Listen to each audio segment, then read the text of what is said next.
Hey, I've been thinking about making this video for a while, and I don't know exactly what it was that made me feel like a video would be a good idea, but here it is. I wanted to respond to a video I saw of the soccer player that gave a commencement speech and was talking about Little Red Riding Hood and how she thinks it's a story of the evil patriarchy telling women to be terrible and quiet and not stand up for themselves. And so in response to that, I wanted to say what I do think about Little Red Riding Hood. I mean, I'm not that into looking at I'm not a historian or a theologian or whatever, but the stories, I'm raising two children, and those stories are kind of important to me because a lot of those stories teach lessons, and you don't get that from watching. I mean, you get some stuff from Paw Patrol, but really, those stories, the reason they've been around so long is that they have a lesson to teach. And so I thought I'd say something about Little Red Riding Hood. So in Little Red Riding Hood, in the story, Little Red Riding Hood is given a red riding hood by her grandmother, and she loves it, and she wears this riding hood, and there's a lot of stuff about, like, oh, maybe the red is representative of sexual impurity or something, and I'm like, I don't see anything in this story that would indicate that that's the case. But so she loves her grandma gave her something she loves, and even if it is a bit, you know, radical for her to wear a red riding hood, her mother lets her do it and isn't keeping her from it. So mom says, oh, your grandma's not feeling very well, and they baked cakes and were sending wine for grandma who wasn't feeling well. And I'm like, when I'm not feeling well, please bake me cakes and send wine, because that would make me feel better. So she's like, oh, Little Red Riding Hood, you can take this to your grandma, and you can go by yourself, but stay on the path and don't talk to strangers. And you have to understand the era that they're in, that they're writing this in, and it's metaphorical in a sense, and it's metaphorical because we're going to go and you're going to have a talking wolf, and he's going to swallow two people whole. So this is a metaphorical story. This is 100% a metaphorical story. So I think the symbolism here is that she is a young person who may or may not have some kind of liberal, or not, but liberal in the sense that she's pushing the boundaries, kind of a liberal, not a bad thing, but something a young person would do. So she's going out there, and her mom kind of gives her some advice and says, hey, this is not a good idea to talk to strangers. So she's traveling down the road, and she's doing pretty well. But she gets to this point, and she runs into a wolf. And apparently she doesn't know what a wolf is, because she starts talking to this wolf, and it says, oh, she doesn't know what a wolf is. So she talks to this wolf and chatty with the wolf, and the wolf is like, well, tell me what you're doing. And she tells him what she's doing. She tells him about her grandma. She tells him where her grandma lives. She tells him her grandma's sick. And then the wolf's like, oh, you should pick some flowers for her grandma. And the wolf's like, he's not dumb. He's like, oh, she is tasty, and I want to eat her, but I bet you I can get 2 meals out of this. So he's like, hey, you should pick some flowers, and that'd be nice for your grandma. See ya, bye. So he takes off, and what does he do? He runs down the road, goes exactly where she told him that her grandma was, and eats her grandma. I mean, just, that's nice.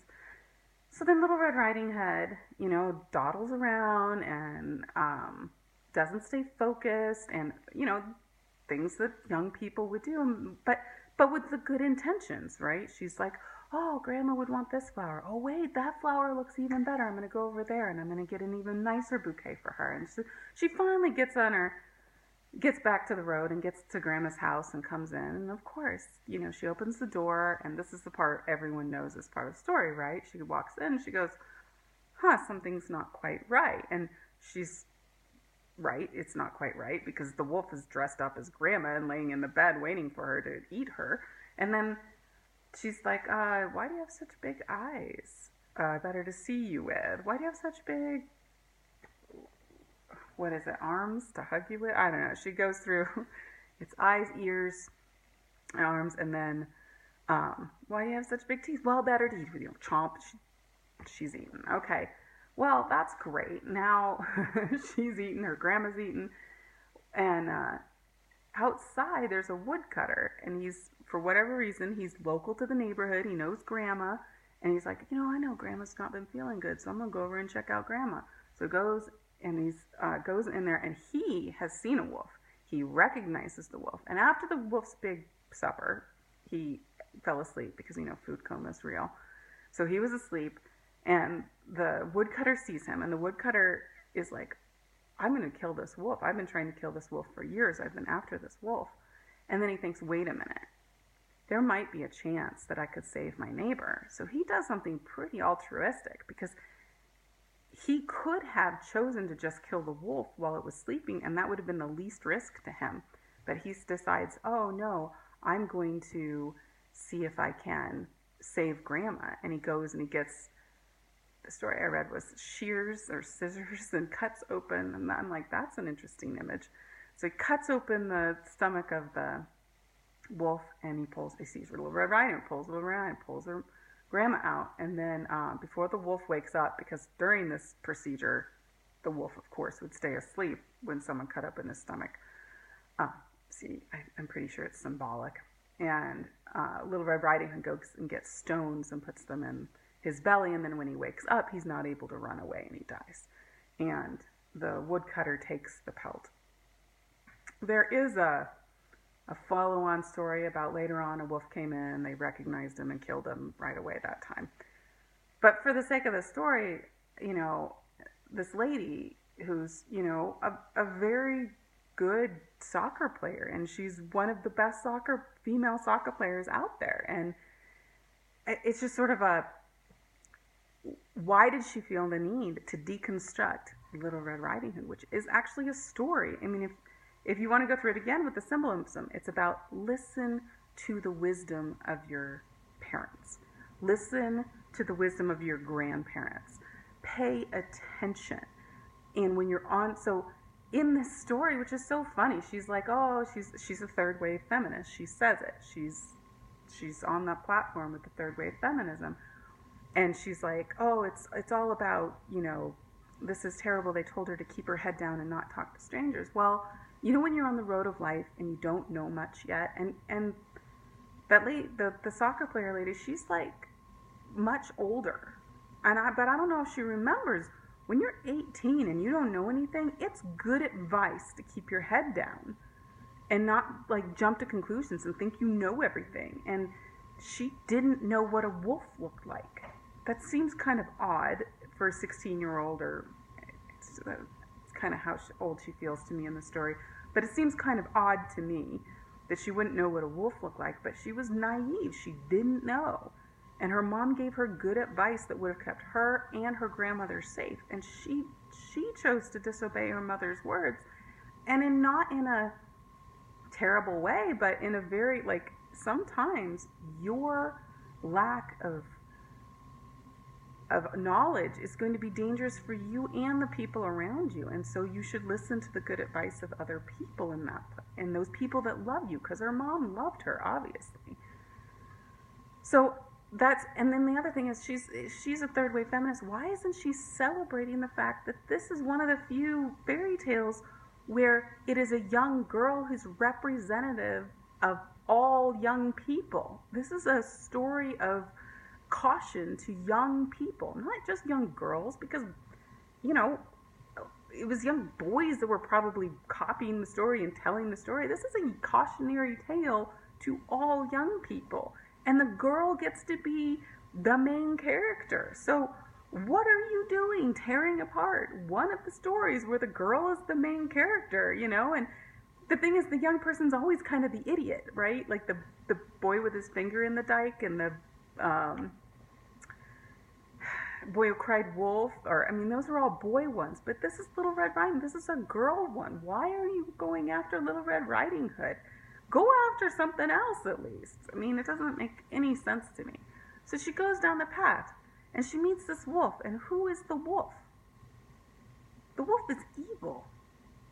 The wolf is representative of evil in the world. evil that is setting out to separate you from your family, to consume your past and your loved ones. That's what the wolf is. And then that gets to me to the other thing, like, people online went crazy, like, oh, this is so great. Her speech, it was that whatever commencement speech that she was giving, and she's like, I'm not Little Red Riding Hood. I'm not keeping my head down. I thought to myself, I'm the wolf. And the thing is, I think she's right. I think she's right. She's the wolf. And I don't know about her personally. She seems like a decent enough person, but I think third wave feminism that she's representing is the wolf. I think they are bent on consuming the generational wisdom that you would get from other people. They want to consume it and replace it and imitate it in a way to try and get you to follow them and think that that's it. And I think the cautionary tale to today's young people, especially young women, is when you encounter this feminism that looks a little bit like it's trying to give you wisdom, but something's not right. The eyes are too big, the ears are too big, the arms are too big. Don't stick around long enough to notice the teeth. Get out. So in Little Red Riding Hood, I mean, I think that's still applicable, and I think she's not altogether wrong when she said she's the wolf. So young girls, don't be sucked in. And then even I kind of agree with the second wave feminists. I mean, I have an engineering degree. I definitely, enjoy my freedom to make choices for myself as a woman. I enjoy voting. Thank you, first wave feminism. I enjoyed being able to, go to campus and make my own choices about what I did with my time and not having, a nanny basically living in the dorms with me. Thank you, second wave feminism. But this third wave stuff, it's like, well, it's already pretty equal. And I was able to, 20 years ago, I don't like to talk about how long ago it was, but 20 years ago, I was able to go to an engineering school and get an engineering degree. And then I worked as an engineer for 15 years until I wanted to have kids. So what are they going after now? They're going after and trying to tell you lies like the wolf. And so, and then the thing I think is hilarious, and I think the third wave feminists may not like, is that if this story is a story of young women walking down the path of life and encountering this ideology of third wave, this neo-Marxist third wave feminism that's coming after them and also trying to separate them from their families, what saves Little Red Riding Hood and her grandmother? I think it's representative of community, but it is male. And maybe if, this soccer player lady who's representing this ideology is correct, maybe these young girls walking down the path of life, maybe there's some men out there that could stand up and be able to say, hey, that's evil, and I don't like evil, and I'm going to risk myself and go in after them and pull them out of the belly of that wolf. And then, to you young girls, if you get pulled out of it, remember to put stones in its belly as a sign of your wisdom. That's what I had to look that up. I had no idea what the stones in the belly was. So somebody said it was a sign of wisdom. But I'm like, well, I do believe in setting down. If you read the Bible, it'll talk about putting down Ebenezer's or stones that mark a point where a transition or a point where you gained wisdom or something you want to remember. And so I can see that being sort of analogous here, where she put stones and it represents the wisdom that she gained in learning that you just don't go talking to evil. She learned to recognize what evil looks like, and she learned not to consort with it. So all those things I think are important, and I hope I understand people like to rally together, and there's a lot of like, oh yeah, woman power or whatever, and I'm all for woman power. I'm a woman and I enjoy it, and like I said, I got an engineering degree. I understand what women in the 60s did for me, and how I benefited from a lot of that, and I took full advantage of it, and I went and I did something that even today most women aren't doing. So I know what it means to be in that situation, and to need support of other women to do it. So thank you for all of that. But I think you, as young women are coming up today, that there is something else out there, an evil that's looking to consume them, and they should not talk to it, and they should keep their head down and on the path, and they should keep their goals in mind. And if you're out there trying to take care of your family, do not let them get between you and your family, because I do see that kind of happening. Anyway, maybe that's my 15 minutes, and I'll put this on YouTube and give you a little description, and who knows, maybe there'll be someone out there who thinks it's interesting, and maybe there's some young girls that need to hear that.